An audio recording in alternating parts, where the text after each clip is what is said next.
California busts burglary ring that targeted cannabis facilities, including a San Luis Obispo county facility in the county of SLO. A burglary ring of over 24 people suspected of stealing more than $1 million in products and nearly 1,000 pounds of cannabis from more than 24 cannabis-related facilities across the state, including one in SLO, was busted by the California Department of Justice on August 29, 2024. A burglary ring of over 24 people suspected of hitting multiple cannabis-related facilities across the state, including the SLO one, was busted. And the burglars allegedly stole over $1 million in products, 1,000 pounds. They've got over 24 places that they hit. Of the 22 individuals arrested and charged by the state for allegedly being involved in the organized crime ring operation, more than half are suspected of hitting a cannabis processing plant in northern SLO County in January. The burglary took place at approximately 4:15 a.m. on January 16th, when witnesses reported seeing at least 7 suspects running out of the facility with bags of cannabis, according to the release. The suspects had fled the scene by the time police arrived. Sounds familiar. At least 500 pounds of cannabis were stolen and a safe was broken into, totaling an estimated $500,000 in losses, the release said. A subsequent investigation by the sheriff's office discovered that a similar crime had taken place in San Jose, which ultimately led the county to contact the state justice department as part of a multi-agency investigation into cannabis-related retail theft crimes, the release said. The DOJ tied the string of burglaries across California to a crew of Oakland gang members, which included 13 people suspected of being involved in the northern SLO County burglary, according to the release. California Attorney General Rob Bonta charged the 27 suspects with commercial burglary, theft, grand theft, organized retail theft, and conspiracy on August 29th. In all, Bonta said that the group of thieves broke into at least 15 dispensaries in 9 counties. The California Department of Justice is committed to rooting out organized retail crime in all of its forms, Bonta said in the release. This announcement sends a clear message to would-be thieves. Organized retail crime will not be tolerated in California because it costs businesses, retailers, and consumers. All right, let me kick this one off for y'all. First of all, the regulated cannabis industry has been complaining for about 3 years that the type of burglaries and thefts to licensed facilities felt incredibly organized, both in terms of the sophistication, the quickness of which these robbers and bands of roving marauders were able to get in, the time, it's typically between 2 and 4 a.m., and their ability to get away before the average response time in those markets. So it is pleasing to me to see that the DOJ is doing something. The question for me is whether they're doing enough, have they done it quick enough, and what are they going to do in the future? We covered some of the robberies in Santa Cruz at High and 9 News, and I had the pleasure of having one of those defendants, one of the operators, come up to me at the Emerald Cup and talk about offline his experience being robbed. My concern is I don't think Rob Bonta has it right when he says that this is going to send a message. I think the message that it sends is 3 years later, we'll bust somebody, and the cost of that bust, the cost to those defendants, is likely less than the total haul they've already received and hasn't been recovered. So I think this is a step in the right direction, but I think it's a tiptoe, not a boot stomp. This is Yarrow Kubrin, High at 9 News.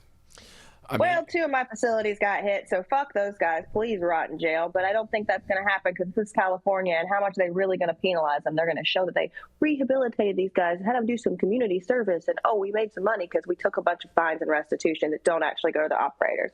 So fuck these guys, rot now. I mean, jail or wherever. Hey, Jenny, how do you feel about this? You know, really open up. Really don't hold back your feelings.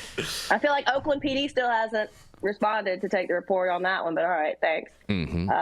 Well, speaking of receivership, Oakland PD has the distinction of being one of the few police departments in California that was also under receivership for a period of time. Well, quick question. This is a different arrest than what we covered last week with the gangs that were robbing places in Sonoma County, Alameda County, and a few others, correct? I don't know. I am not a subject matter expert on gangs.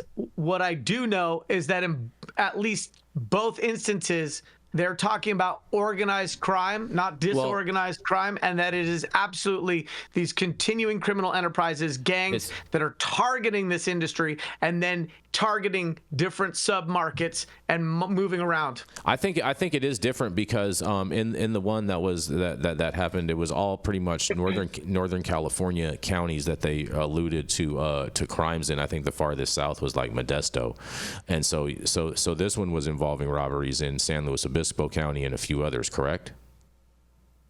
9 counties. Yeah, but southerner or middler counties. Middler is not a word, bro. I just said it is 100% a word. Central, Jason. It's called the Central Coast. Yeah, Central. Alternate word. Yeah. Is it the But also, that's like the largest producing area of California. Middle is Earth? The Central Coast.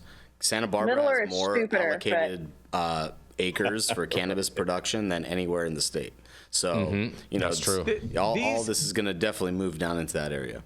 This particular gang hit Santa Cruz, Monterey, Solano, Kern, Fresno, Merced, Sonoma County, San Diego, and San Luis Obispo. They're active. It may be the same, but certainly the one that was covered in this article included Northern California, Central California, because Sonoma, Santa Cruz, Solano, I would characterize as Northern California. Those guys. I wonder if these guys are connected with the one that I talked about up in Mendo, where they went down definitely the wrong road, got shot.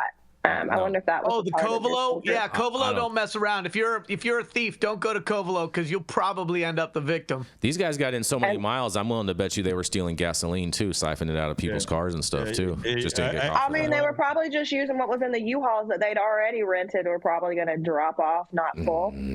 Can't imagine these guys are the kind of ones that leaves it broom swept and full of gas. Would you say, Yarrow? Would you say you're better off in Kosovo than Covelo? Oh boy! Literally. Whoa. He did a little Eastern European geography joke. Or fire today. Well, if I'm a Putin, you're a European. I think that, with the onerous taxes and some of the other massively obvious pain points of being a regulated operator, that this industry deserves to be treated like the jewelry industry, where the preciousness 100%. of inventory, the ease with which these things can be sold on the secondary market. We haven't seen the kind of response from law enforcement that I think the industry has wanted to see, and the industry has felt a little neglected. Like, look, we're giving you all this tax money. We want to be treated like a normal business, and we want to be protected. And so I think this is a step in the right direction. I don't think it is press release worthy, and I don't agree with Bonta that this sends a message merely because they've done this once. I think this is a replicatable issue, and we need to see replicatable solution. And I don't think this is the only gang that figured out that the cannabis industry has been an easy target.